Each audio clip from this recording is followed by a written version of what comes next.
Assalamualaikum warahmatullahi wabarakatuh. Selamat pagi dan salam sejahtera untuk kita semua. Perkenalkan, nama saya Alda Aurelia Tagita, mahasiswa program studi S1 Bisnis Digital Universitas Negeri Jakarta. Pada kesempatan ini, saya akan memaparkan hasil penelitian saya yang berjudul Pengaruh Gaya Hidup, Sikap Keuangan, dan literasi keuangan terhadap kepuasan finansial pada generasi Gen Z. Oke, next. Pertama-tama, saya akan membahas tentang bab satu. Penelitian ini dilatar belakangi oleh fenomena gaya hidup konsumtif yang berkembang di kalangan Gen Z, terutama di wilayah Jabodetabek yang penuh dengan tantangan finansial dan digitalisasi. Selain gaya hidup, sikap keuangan dan tingkat literasi keuangan juga menjadi faktor penting yang mempengaruhi kepuasan finansial.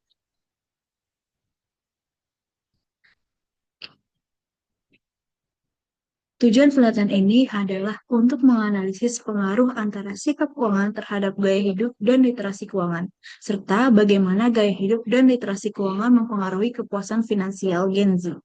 Penelitian menggunakan metode kuantitatif dengan pendekatan CLS melibatkan 170 responden. Untuk manfaatnya, di sini saya untuk bagian teoritis memberikan kontribusi dalam pengembangan ilmu manajemen keuangan pribadi dan perilaku konsumen. Lalu untuk manfaat praktis yaitu memberikan pemahaman kepada Gen Z agar lebih bijak dalam mengambil keputusan finansial. Untuk bab 2, next. Untuk bab 2 yang pertama ada gaya hidup. Nah, dari gaya hidup ada tiga. Pertama, definisi. Definisi gaya hidup mencerminkan cara individu mempresentasikan masalah serta ketertarikan dan pandangannya. Lalu yang kedua ada dimensi. Dari dimensi ini adalah aktivitas, minat, opini. Lalu selanjutnya ada indikator. Nah, menurut Mukmin at 2023, gaya hidup konsumtif pada generasi Z ditunjukkan melalui pola konsumsi, penggunaan waktu luang, dan ketertarikan pada merek yang mendorong pengeluaran berlebih.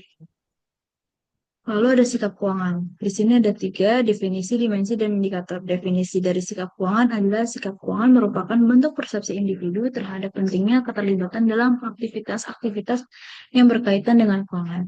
Lalu ada dimensi. Di sini dimensi juga saya mendapatkan dari paparan Hedi Razo 2016, yaitu isinya obsession of effort, retention, sama security. Dan indikator yaitu mengukur sejauh mana individu sadar dan cemas terhadap kondisi keuangannya. Lalu selanjutnya ada literasi keuangan. Definisi literasi keuangan adalah keterampilan penting yang memungkinkan seseorang untuk mengelola pendapatan dan pengeluaran secara seimbang guna mencapai kesejahteraan finansial.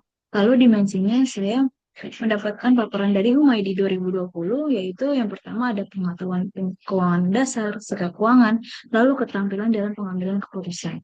Dan indikatornya yaitu pemahaman terhadap pengolahan keuangan, yaitu pengetahuan yang mengenai berbagai aspek permasalahan finansial. Lalu ada kepuasan finansial. Definisi dari kepuasan finansial adalah perasaan puas terhadap kondisi keuangan pribadi. Penelitian ini menunjukkan perempuan cenderung lebih kurang puas secara finansial dibandingkan laki-laki. Lalu dimensinya menurut paparan Chandra dan Wianto 2024, yang pertama ada pengetahuan keuangan, sikap keuangan, dan perilaku keuangan. Nah, indikatornya menurut paparan Winata 2015, yang pertama ada jumlah saldo tabungan, kedua jumlah pendapatan, kemampuan membeli barang. Lalu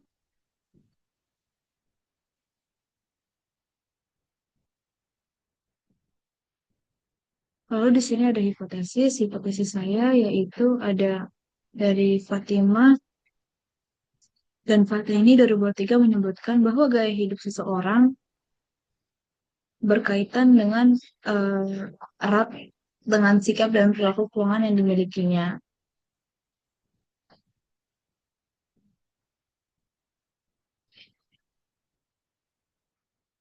Nah, hipotesis saya yang pertama yaitu sikap keuangan berpengaruh positif dan signifikan terhadap gaya hidup Gen Z di Jabodetabek. Lalu hipotesis saya yang kedua,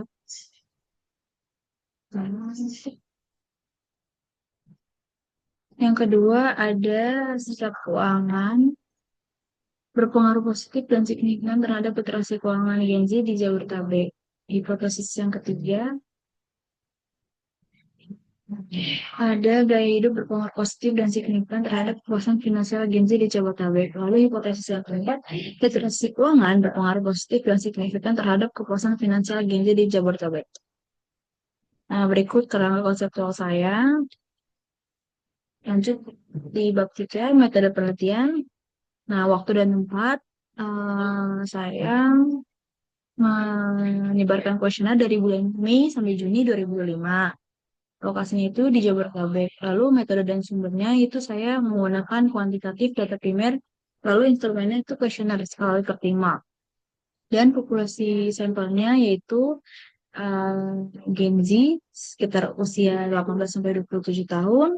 Domisilinya Jabodetabek, tekniknya purpose sampling.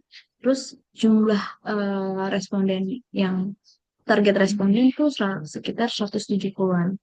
Nah, saya memakai teknik analisis data yaitu yang pertama ada SAMPLS, maka S4112, lalu uji validitas dan reliabilitas, selanjutnya ada uji outer model, lalu uji inner model, dan skala Likert 5 poin.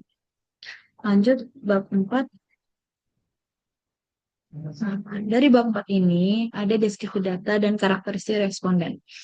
Nah, dari data, penelitian ini melibatkan 170 responden Gen Z di Jabodetabek, mayoritas berusia 18 sampai 27 tahun, dan berdomisili itu di Jakarta. Seluruh responden mengolah penghasilan sendiri. Dengan sumber penghasilan utama terbanyak berasal dari usaha pribadi, diikuti pekerjaan paruh waktu, pekerja tetap, dan freelance. Lalu ada hasil penelitian validitas. Nah, dari hasil ini, responden dalam penelitian adalah Gen Z yang tinggal di Jabodetabek dengan usia dominan 24 sampai 27 tahun. Seluruh responden mengelola penghasilan sendiri dengan sumber penghasilan utama berasal dari usaha pribadi. Data yang diperoleh telah diuji validitasnya menggunakan nilai autoloading, di mana sebagian besar item dari variabel sikap keuangan, gaya hidup, literasi keuangan, dan kepuasan finansial dinyatakan valid karena memiliki nilai di atas 0,7. Lalu di sini ada hasil penelitian uji reliabilitas komposit. Di sini semua variabel dalam penelitian ini menunjukkan nilai converge alpha dan CR yang sangat tinggi, berada rentang 0,894 hingga 0,941. Hal ini menandakan dan layak untuk digunakan dalam analisis selanjutnya. Di sini ada uji cross-loading. Nah, hasilnya itu ada menunjukkan bahwa seluruh indikator pada variabel sikap keuangan, gaya hidup, literasi keuangan, dan kepuasan finansial memiliki korelasi yang cukup kuat terhadap variabelnya masing-masing. Nilai loading factor sebagian besar berada di atas 0,7 yang menunjukkan bahwa indikator-indikator tersebut valid dan layak digunakan dalam analisis lebih lanjut. Lalu untuk uji multikolinearitas, yaitu uji hasilnya menunjukkan bahwa tidak terdapat multikolinear antara variabel karena seluruh nilai VIF berada di bawah ambang batas 5. Hal ini menunjukkan bahwa model layak untuk digunakan dalam analisis lebih lanjut. Lalu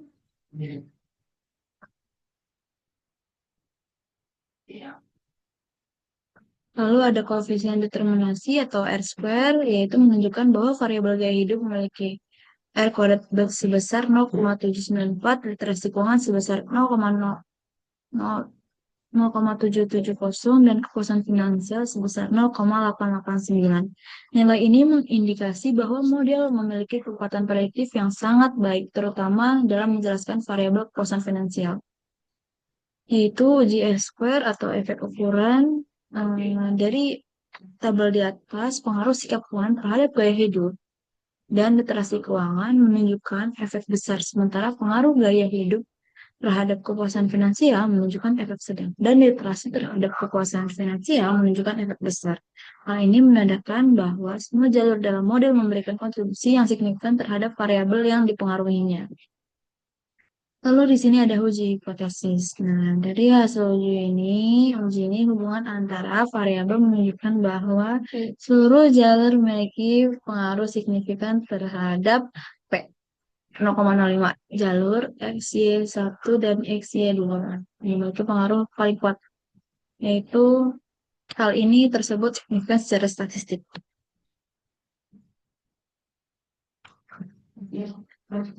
Oke, selanjutnya kita akan membahas bab 5. Ada kesimpulan, saran, dan implikasi. Pertama ya, kesimpulan. Dari kesimpulan hasil penelitian saya yang telah dilakukan melalui analisis kuantitatif terhadap Gen Z di wilayah Jabodetabek, dapat disimpulkan bahwa variabel gaya hidup, sikap keuangan, dan literasi keuangan secara bersamaan atau masing-masing memiliki pengaruh yang signifikan terhadap tingkat kepuasan finansial. Lalu untuk implikasi, yaitu bagian implikasi praktis. Nah, hasil penelitian ini memberikan kontribusi praktis yang dapat dimanfaatkan oleh berbagai pihak, terutama oleh pelaku industri, keuangan digital, lembaga keuangan, serta penyedia layanan teknologi finansial. Implikasi akademis, hasil penelitian ini memberikan sumbangsi dan memperkaya literatur mengenai pengelolaan keuangan pribadi, gaya hidup, serta literasi keuangan, terutama dalam konteks Gen Z di masa digital. Sarannya, saran dari saya, saran saran operasional, berdasarkan hasil penelitian disarankan agar perusahaan fintech, finansial teknologi meningkatkan transportasi komunikasi, responsivitas layanan pelanggan, serta menyediakan edukasi keuangan bagi Gen Z. Selain itu, inovasi produk dan fitur perlu terus dikembangkan sesuai kebutuhan pengguna dan perkembangan teknologi. Nah, untuk saran akademik, penelitian ini membuka peluang bagi studi lanjutan terkait perilaku keuangan Gen Z. Oke, sekian presentasi dari saya. Wassalamualaikum warahmatullahi wabarakatuh. Terima kasih.